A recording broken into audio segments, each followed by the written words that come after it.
If you think that this guy right above me is a human, well, think again. The dude's name is Valiant Thor, and apparently he came to planet Earth and spoke to President Eisenhower to discuss humanity's progress. At 8 a.m. on March 16, 1957, a giant saucer lands in a crop field about 20 minutes away from the White House. Two local policemen arrive at the scene, and as they investigate the mysterious aircraft, they see the door on the saucer open and they draw their weapons. Now, what comes out of the saucer ain't your typical 3-foot tall alien gray. It's a man that appears to be in his late 20s, 6 foot tall, and average build, brown hair, brown eyes. The only thing that stood out to the police was his outfit. He was wearing like a golden jumpsuit that didn't have any seams or pockets. He tells the cops that he means no harm and that he wishes to speak with President Eisenhower.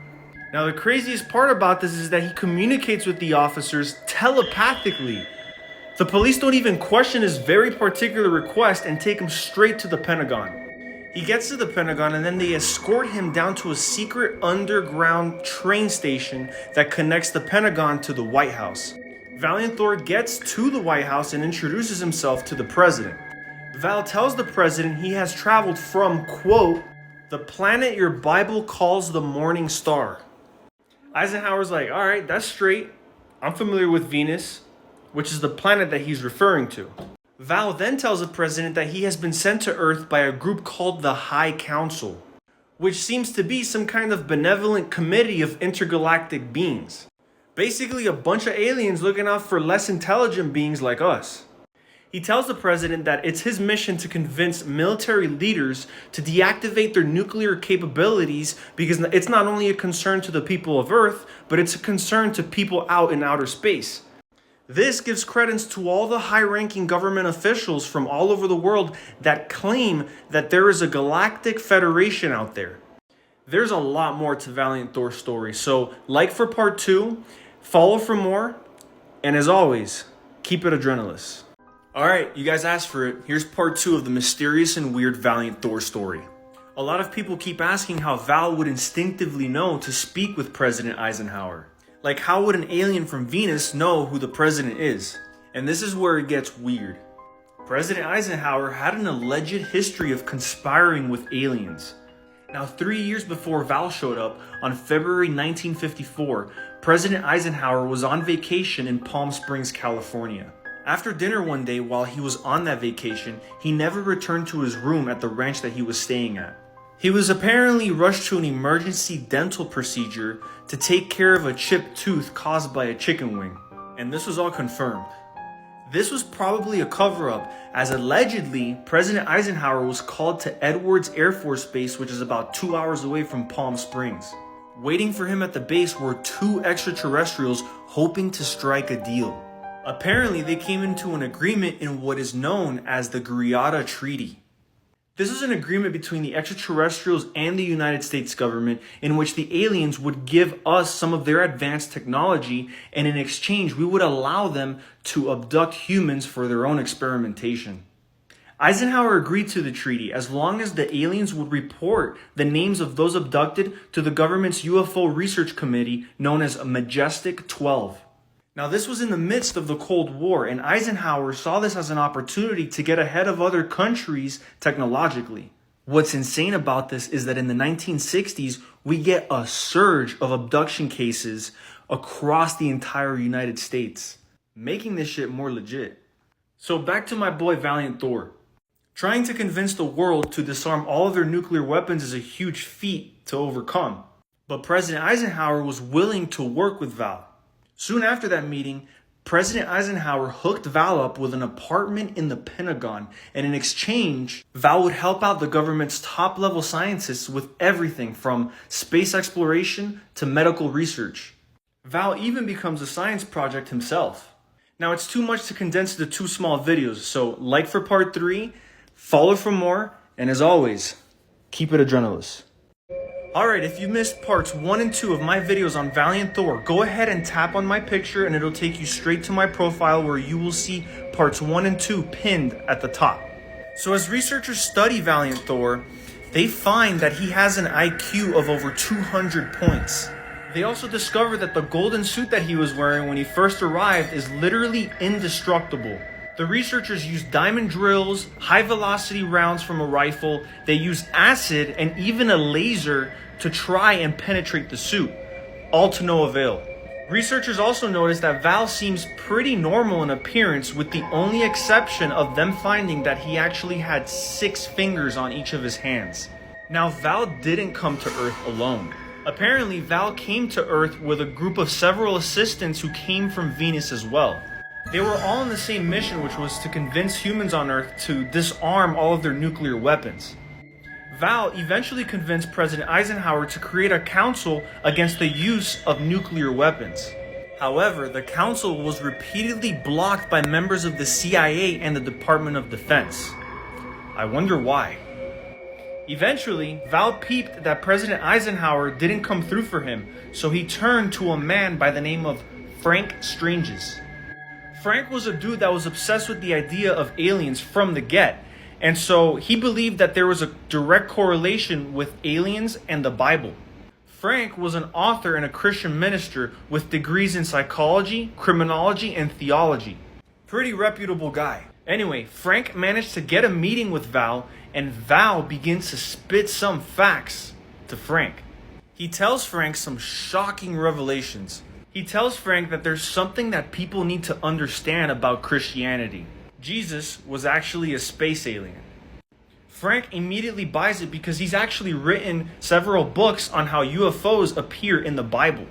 Over the course of the meeting, Val discloses to Frank that there is life on many other planets out there, and some that man hasn't even conceived of yet. He even tells Frank some things that even Frank doesn't know about himself. So much so, Frank goes to his parents and confronts them about it later on. Val also admits that there's only a few people in Washington who know about his existence, which makes his story a little bit more difficult to prove. And those that did weren't too willing to help him on his mission. Val's instruction from the High Council was to remain on Earth until March 16, 1960.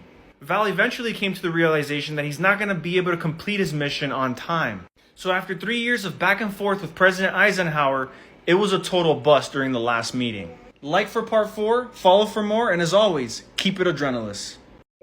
Alright guys, if you missed parts 1, 2, and 3 of my videos on Valiant Thor, go ahead and tap on my picture and it'll take you straight to my profile where they're pinned at the top.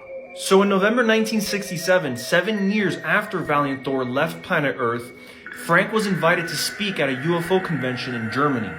Frank was hard at work trying to spread Val's message, which was basically to convince the world to disarm their nuclear weapons and that Jesus was an alien.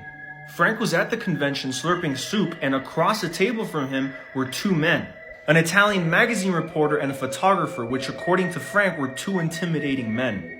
They start questioning Frank about every possible detail of his experience with Val. Like, where is Val now? When is he going to come back to Earth? Things of that nature. They asked pretty aggressively, and Frank was relieved when his assistant came out of nowhere telling him that he had a phone call. He takes the call away from the table, and as he returns, he notices that the 2 men were gone. Frank's like, whatever dude, so he sits down and he continues to finish his soup. He takes another bite and he tastes this harsh, nasty bitterness that wasn't there before.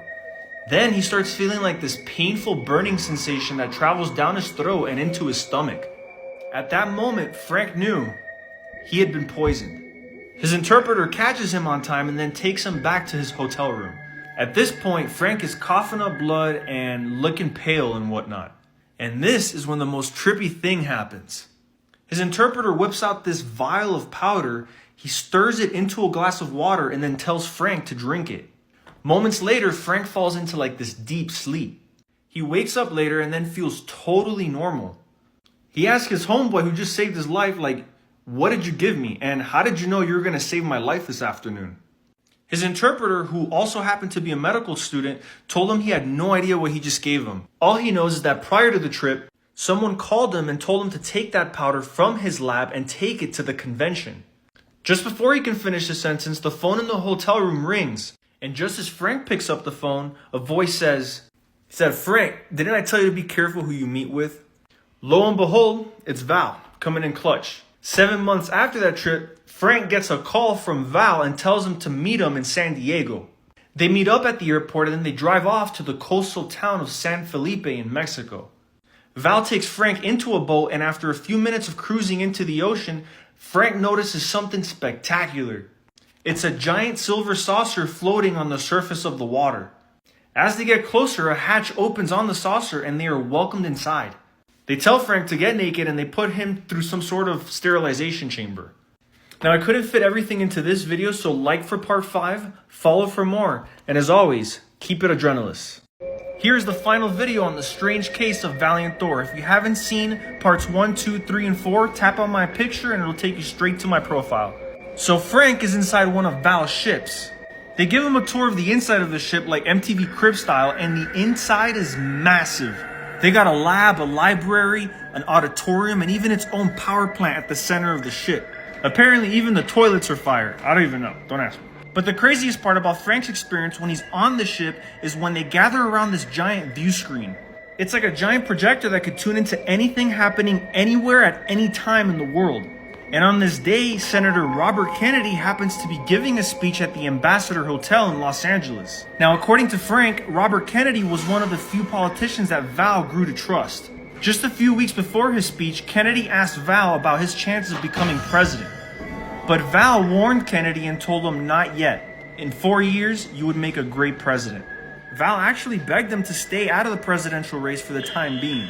Anyway, gathered in front of that giant view screen, Val, Frank, and the rest of the crew on the ship watch as Kennedy wraps up his speech, walks off of the stage, and is assassinated. Frank was tripping out, and beside him was Val and the others, unfazed by what just happened. Val and his crew seemed to know what the future held. Now what's crazy is that Frank stuck to this story for several decades. Over the years, Frank endured many murder attempts allegedly to stop Frank from spreading Val's message.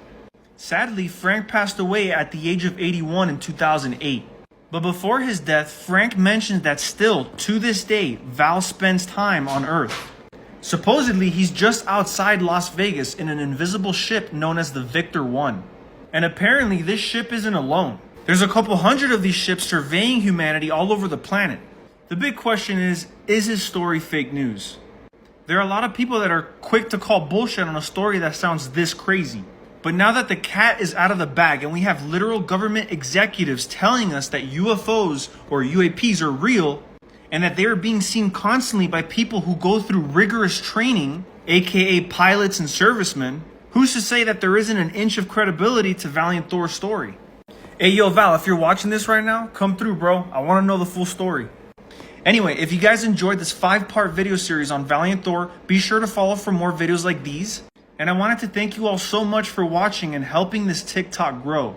I've been wanting to create content like this for years, and I'm glad I finally found my outlet. I love you guys, and as always, keep it adrenaline.